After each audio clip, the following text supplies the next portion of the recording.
I've got to be honest, sometimes I scratch my head and I genuinely ask myself, why am I a fan of video games? Why is this my hobby?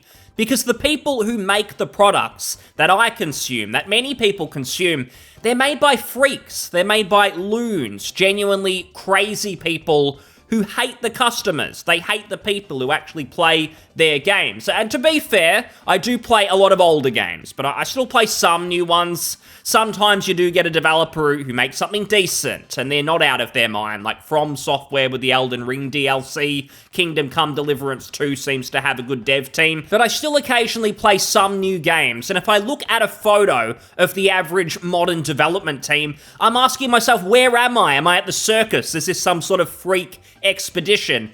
In contrast to a development team from the year 1999, where I just think, this is just like a team of passionate nerds who want to make something great. That is what it used to be. And to give you an example of an insane modern developer at a AAA studio, we've got this post on the game dev subreddit. This post has been doing the rounds for the last couple of days, and it's titled, "Am I allowed to say this? I kinda hate gamers. I'm a professional game designer, and I'm worried that I'm starting to hate gamers.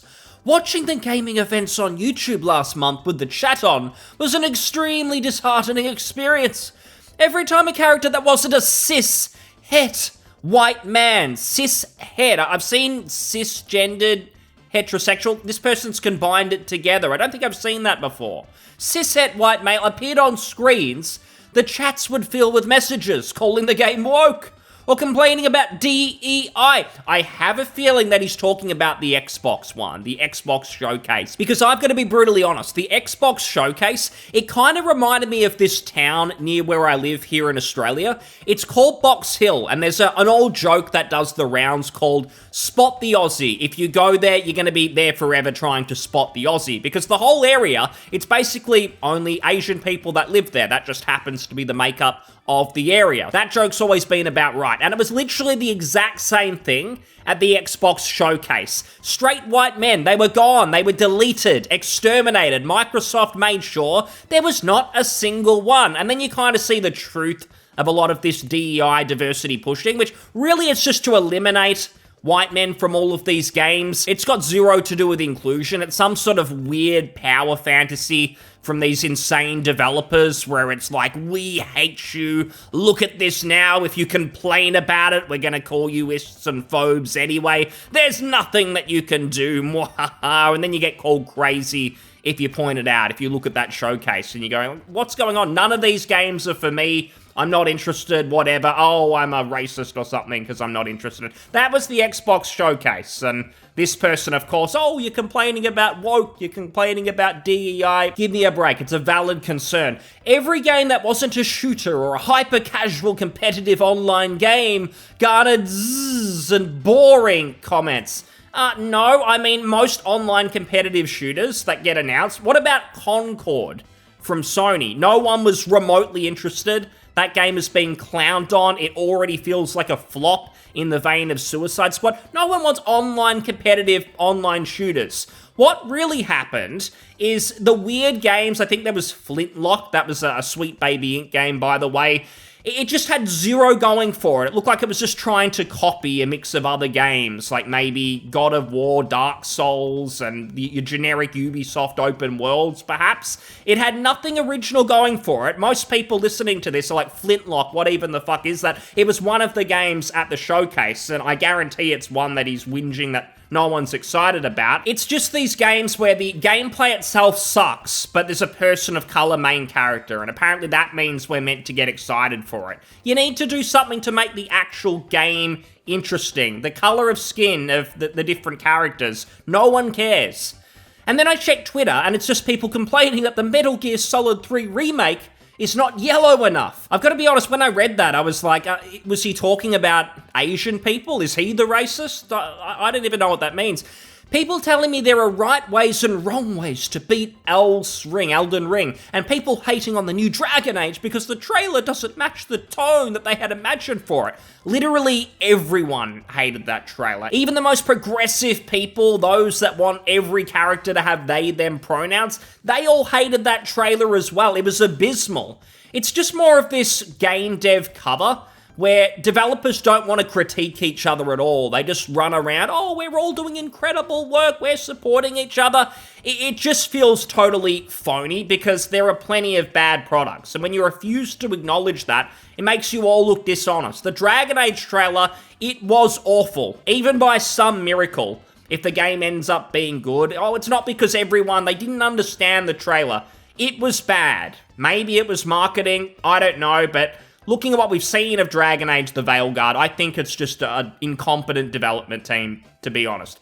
I've seen people implying the main character in the Fable trailers is ugly, because it's a self-insert of some random level designer working at Playground Games who they have deemed not fuckable enough. I don't care what you say, what anyone says. The Fable main character, you just see that person, you don't want to play the game. She, he, whatever it is, they look awful, it makes the game look awful, it's bad. I don't understand how you can have probably hundreds of million in budget and that gets approved. This has zero to do with gamers. If you had a women's skincare product and there was a big billboard, a big TV advertisement, and you have this ugly woman applying the skincare product to her face, every woman's gonna be like, I'm not buying it. It's marketing 101. You have attractive people, movies, TV for the most part outside of Netflix these days. It's attractive people. That's what the vast majority want to watch. Trying to pretend it's only gamers. Oh, they just want to be able to fuck every character. Well, it's kind of true because that's what we're naturally drawn to watching. And I always find these people on Reddit or Twitter or whatever,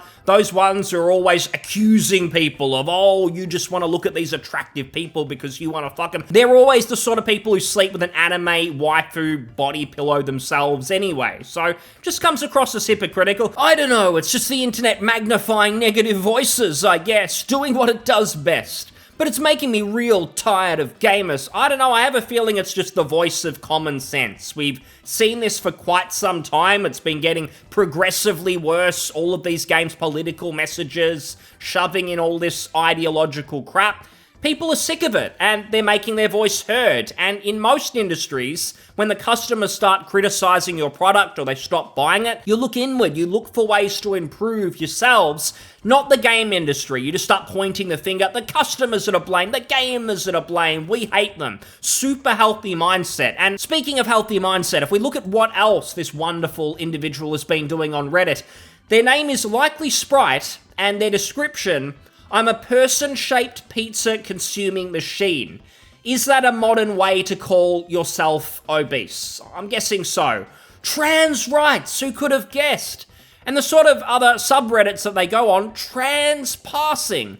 This sub is devoted to trans people to post pictures, solicit opinions, and get advice in regards to passing as a transgender individual, it seems like. And they say, I'm a bit of a fraud because I'm still mostly boy-moding myself, haha. But I've been making steps towards a more overtly feminine presentation, and these are the things that help me. I'm gonna take a guess. I'm gonna throw a dart at the board, and I'm gonna make a guess about this person. Being brutally honest, if you go on social media, for instance, occasionally you do see a trans person, a trans woman, and you think, that person's put in a fair bit of effort. They almost fooled me. At least they're making a real good go of that. But then you get someone like this, where they're just basically a weird-looking fat man who's wearing makeup. And then they go around, oh, you've misgendered me, you've got to call me this, the right pronouns. It's like, nah, you're not even putting in any effort. You're just a weirdo, no one's interested. And then they get angry at the world, they hate gamers, they hate everyone. This is their mindset. Let's just be totally honest about it. And there was someone sensible who tried to disprove that useless post that they made in the first place.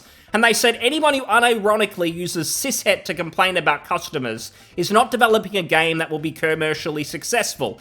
The problem isn't dislike of non-male, non-white characters. The problem is shoehorning, bandwagging, and your own virtue signaling. Alien Isolation was a fun game with a female lead and no combat. True, I loved that game. Tomb Raider was one of the most commercially successful game franchises ever, and it was female-led. Well, the remakes or remasters, whatever you want to call them, they seem to do pretty well. I think they announced, the publisher said that they beat expectations. They did really, really well. The Fall is female-led, mild combat and extremely engaging. Going all the way back to the 80s, Miss Pac-Man was a fun game with a female lead and no combat. You could find the arcades all over once upon a time. You could build the biggest titted fan service avatar that Unity can render, and I bet that your game will still fail simply because your attitude is all wrong. The problem is, you don't want to just make a fun game. You want to make a game that pushes your politics, and then you demand that people like it. People don't find that fun at all, and that's why you are mad. So this person makes plenty of good points, basically pushing back against this annoying argument I see all the time, which is, oh, we can't make a game with a female character because you're just going to call it woke, you're going to call it DEI.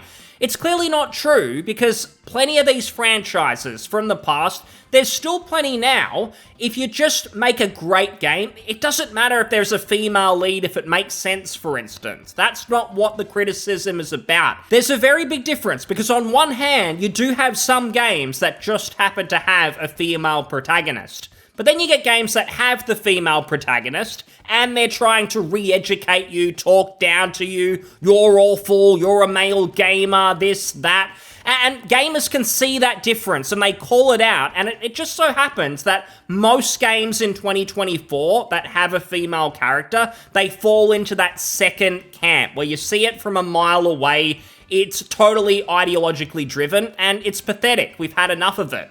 And then these game devs try and act innocent. Oh, we just wanted to make a game with a female character. We're not buying that anymore. It's much more nefarious. And this is the person's response. Doesn't refute any of the points made. Simply says, thanks for proving my point, cishet gamer. This is your average game developer now at a AAA studio. It's a great advertisement to steer clear from the Ubisoft titles, the EA titles. This is what you're going to get, this sort of person making your game. Look for older titles, look for indie titles with passionate teams. They deserve your support much, much more. Thanks so much for listening. I'll see you on the next one. Cheers. Bye.